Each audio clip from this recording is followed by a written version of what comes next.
নমস্কার সকলকে, আমার পেজের আরেকটি নতুন ভিডিওতে আপনাদের সকলকে অনেক অনেক স্বাগত। আমি প্রিয়াঙ্কি চলে এলাম আমার জীবনের আরেকটি নতুন দিনের অভিজ্ঞতার গল্প আপনাদের সাথে ভাগ করে নিতে। আজ শনিবার আর এখন সকাল 11টা মতন বাজে।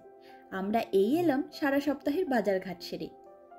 তবে আজকে বাজারের মধ্যে স্পেশাল হলো সাদা মূলো আর এই দেশের নতুন আলু। ঠিক আমাদের ওখানকার মতনই এই নতুন আলুগুলিও দেখতে।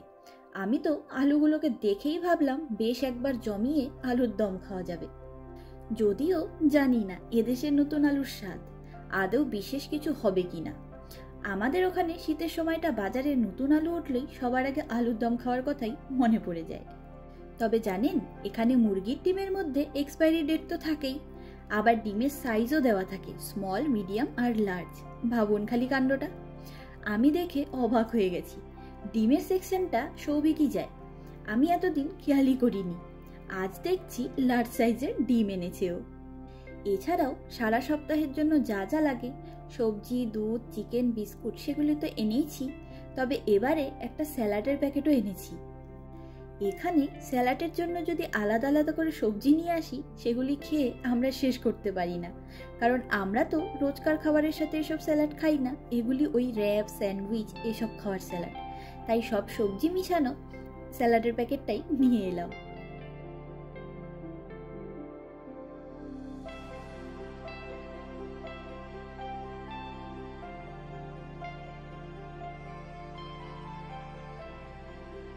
আর আমাদের অ্যাপার্টমেন্টের সুপারমার্কেট লিডিলে এত ভিড় হয়, আজকে যেই জিনিস ঢুকবে সেটা কালকে গেলে আর আপনি পাবেন না। তাই এখন দরকার নেই, তবুও এই প্যাকিং করার ব্যাগগুলো নিয়ে এলাম। এটার দাম পড়লো ইন্ডিয়ান টাকায় 1000 টাকার মতন। এতে 5টা ছোট ব্যাগ আর 5টা বড় ব্যাগ রয়েছে। তবে এটা যখন ব্যবহার করব তখন জানতে পারবো আদৌ কতটা কাজের এগুলি।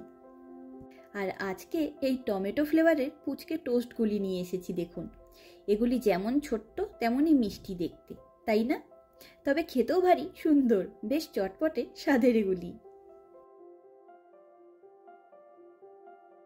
আর আমরা টিভিতে ইউটিউবের সাহায্যেই ইন্ডিয়ান সব নিউজ চ্যানেলগুলিকে দেখে থাকি। আজকে টিভিতে এসব নিউজ দেখে ভাবছিলাম আমাদের বাবা মাগুলোর এই গরমে কত কষ্ট হচ্ছে। প্রতি বছর ধীরে ধীরে গরম বেড়েই চলেছে। তবে শুধু ইন্ডিয়াতে নয়, সম্পূর্ণ পৃথিবীতেই একই অবস্থা, জানেন। শীত, গরম, বৃষ্টি কোনোটাই আর এখন আগের মতন নেই। আমরা আগে ভাবতাম ইউরোপে গরম পড়ে না, দারুণ আবহাওয়া থাকে সারা বছর। এদিককার কোনো বাড়িতে ফ্যান নেই, আর আগে সেরকমই ছিল। তবে এখানে এসে দেখলাম সবার বাড়িতে ফ্যান নেই ঠিকই, তবে ঘরে ঘরে এসির দরকার পড়তে আরম্ভ করেছে, তাও বেশ কয়েক বছর হলো। আর আগের বার গরমে আমরা এদিককার গরমেরও অভিজ্ঞতা পেয়েছি, ভয়ানক গরম পড়ে এখানে। আর এখন দুপুর 1টা মতন বাজে। আমরা বেরোলাম একটা মলে যাব বলে। বুদাপেস্টে যে কোনো ব্রিজ পার করবার সময়টা আমার ভীষণ সুন্দর লাগে। পাহাড়, নদী আর নীল আকাশ মিশিয়ে বেশ সুন্দর একটা প্রাকৃতিক দৃশ্য নজরে পড়ে।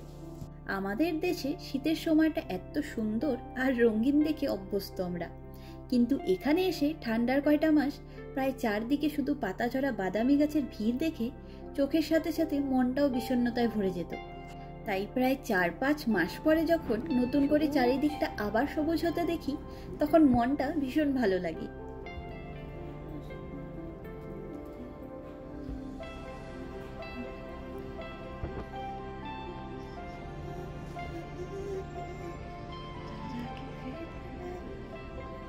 সামনের রাস্তার ধারে এই ফুল গাছের দোকানটি দেখুন।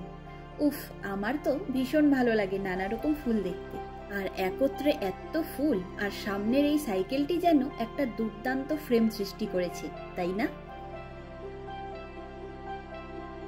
আর সৌভিকের এটি বড় দুঃখ, জানেন।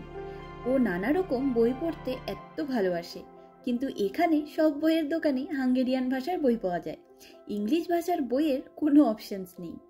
তবুও সে হাল ছাড়ে না, যখনই বইয়ের দোকান দেখতে পায় চট করে একবার চোখ বুলিয়ে আসে, যদি কোনো ইংলিশ বই পেয়ে যায়। শুধু কালকেরটাই নেব। কালকেরটা নেব। কোথায় বাবা? সিঙ্গেল সিঙ্গেল আছে।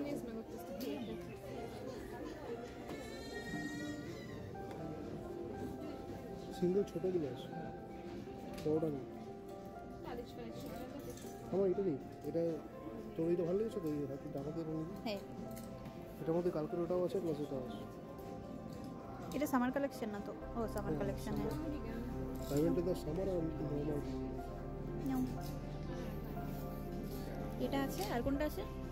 আর কালকে যেটা দিয়েছিলাম ওটা ওটার সিল প্যাকেটটা কই? টেস্টার বাদ দিয়ে। প্যাকেটে গিয়েছো।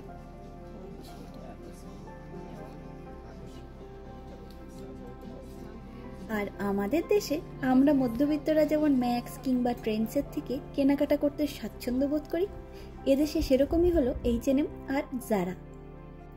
এছাড়াও আরও দুটি ইউরোপিয়ান ব্র্যান্ড রয়েছে যার জিনিসপত্র আমাদের দাম অনুযায়ী আদর্শ মনে হয়। সেগুলি হলো C&A আর রিজার্ভড। আমার বেশ কিছু টপ, টি শার্ট আর শীতের জ্যাকেটগুলি C&A থেকে নেওয়া। তবে আজকে এসেছিলাম জারার পারফিউম দেখতে। বেশ নাম আছে জারার পারফিউমের, যদিও আমরা আগে ইউজ করিনি কোনোদিনও, তাই ভাবলাম একবার ব্যবহার করে দেখি কেমন লাগে।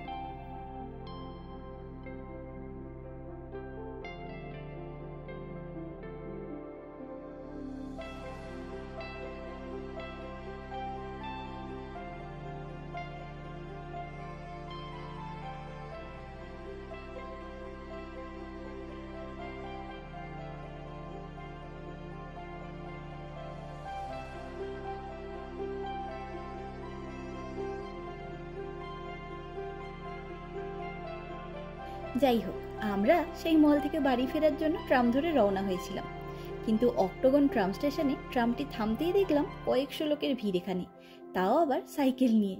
তাই প্রায় দৌড়েই ট্রাম থেকে নেমে পড়েছি আমরা। ব্যাপারটি আসলে কি সেটা না দেখা পর্যন্ত আমার তো পেটের ভাত হজম হবে না। তবে এই সকল সাইকেল আরোহী এগোচ্ছে বুদাপেস্ট হিরো স্কোয়ারের দিকে, তাই আমরাও ভাবলাম সেদিকে এগোই। আজকে এই সম্পূর্ণ রাস্তায় গাড়ি, বাস সব বন্ধ, শুধু ট্রামগুলো চলছে তাদের লাইন দিয়ে। আর ওই জন্যই ট্রাম যাওয়ার সময়গুলো এই সাইকেল আরোহীদের আটকে দিয়ে ট্রামগুলোকে পার করানো হচ্ছে।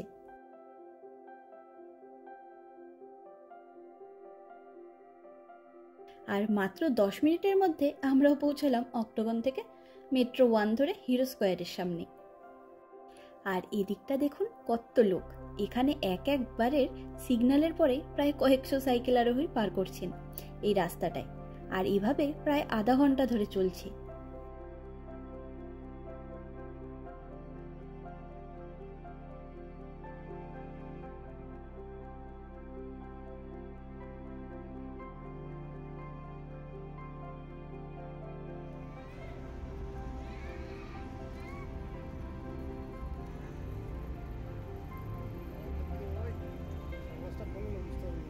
অরেঞ্জ অরেঞ্জ তো হ্যাঁ।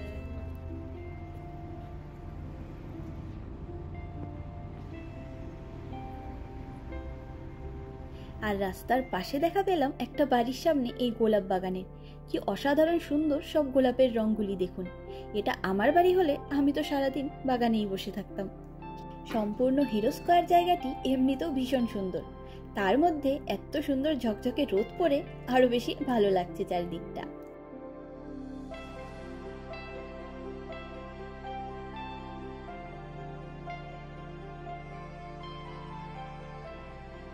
আর এখানে এসে বুঝতে পারলাম যে আজকে বুদাপেস্টে সাইকেল ম্যারাথন চলছে, আর সম্ভবত হাজারখানেক লোক এই ম্যারাথনে পার্টিসিপেটও করেছেন। তবে সবচাইতে খুশি হলাম যেটি দেখে, সেটি হলো যেই পুচকিগুলো সাইকেল চালাতে শিখে গেছে তারা তো বেরিয়েইছে, এমনকি যেগুলো একেবারে পুচকে ওদেরকেও সাইকেলের সামনে বসানো গাড়িতে নিয়ে এসেছে ওদের বাবা মারা। কেউ কেউ তো আবার তাদের ডগোকে সাইকেলের বাস্কেটে বসিয়ে এনেছে, আর সবাই কত খুশি। ওদের দেখে আমাদেরও বেশ আনন্দই লাগছে। তবে এখানে একটা জিনিস দেখে ভীষণ ভালো লাগে জানেন, এখানে যে কোনো ছোট বড় প্রোগ্রামের জন্য গভর্নমেন্টকে জানাতে হয়, আর গভর্নমেন্ট থেকে পুলিশ প্রোটেকশনের সাহায্যে তাদের সব রকম অ্যাক্টিভিটিসকে পরিচালনা করা হয়। সামারের সময়টা এদিককার সব দেশেই অনেক রকম অ্যাক্টিভিটিস হয়ে থাকে, তার সব কিছুর জন্যই পুলিশ প্রোটেকশন ব্যবস্থা করা হয়।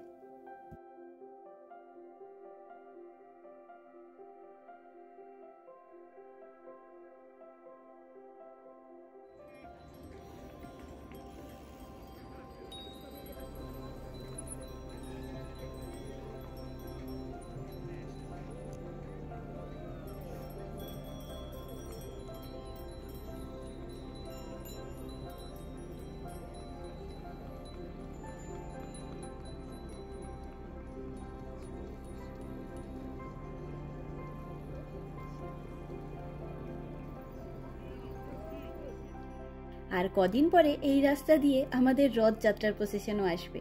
আগের বছর ভীষণ ভালো লেগেছে সেই অনুভূতি।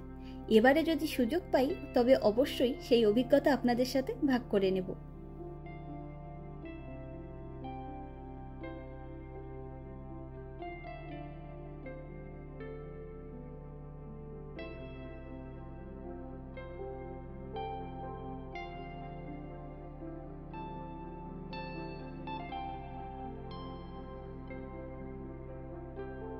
আর এদিকে যখন এলামই তাই ভাবলাম একটু সিটি পার্কে এসে বসি।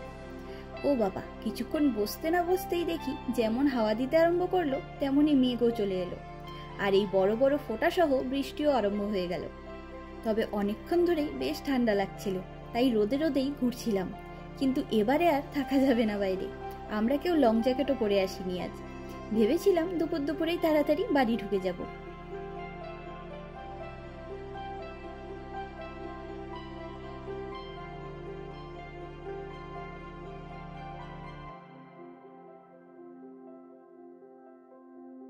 যাই হোক, চলুন বাড়ির দিকে এগোই। তবে এই ফুলগুলিকে দেখুন কি অসাধারণ দেখতে। আর আমি তো যে কোনো সাদা ফুল দেখলেই গন্ধ শুকিয়ে আগে। বেশ মিষ্টি গন্ধ ছিল এই ফুলগুলিরও।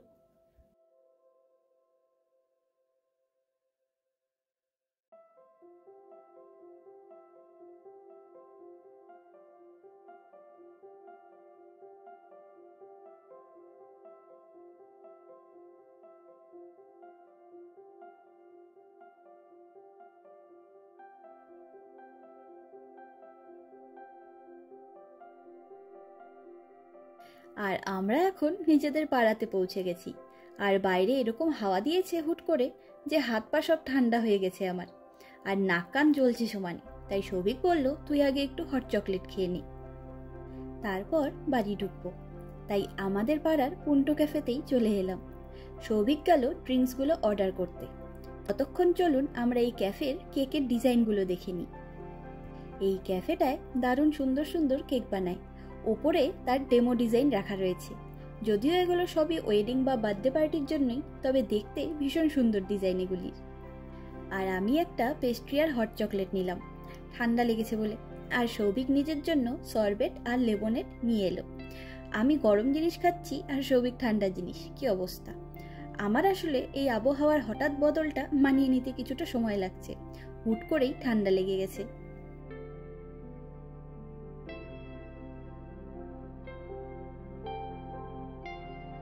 যাই হোক, আমিও এবারে হট চকলেটটা খেয়ে বাড়ি ফিরবো। দারুণ কাটলো আজকের দিনটি। চলুন আজ তবে গল্পের ঝুড়ি গুছিয়ে নিই। দেখা হবে, গল্প হবে পরের একটি ভিডিওতে খুব তাড়াতাড়ি। আমার ভিডিওগুলি ভালো লাগলে আমার এই চ্যানেলটিকে সাবস্ক্রাইব করে আমার পাশে থাকার অনুরোধ রইল। আর আমার এই ভিডিওটি কেমন লাগলো লাইক কমেন্ট করে জানাবেন। আপনাদের সহযোগিতা ছাড়া আমার এই পথ চলা অসম্ভব। সকলে ভালো থাকবেন, সুস্থ থাকবেন, আনন্দে থাকবেন। নমস্কার।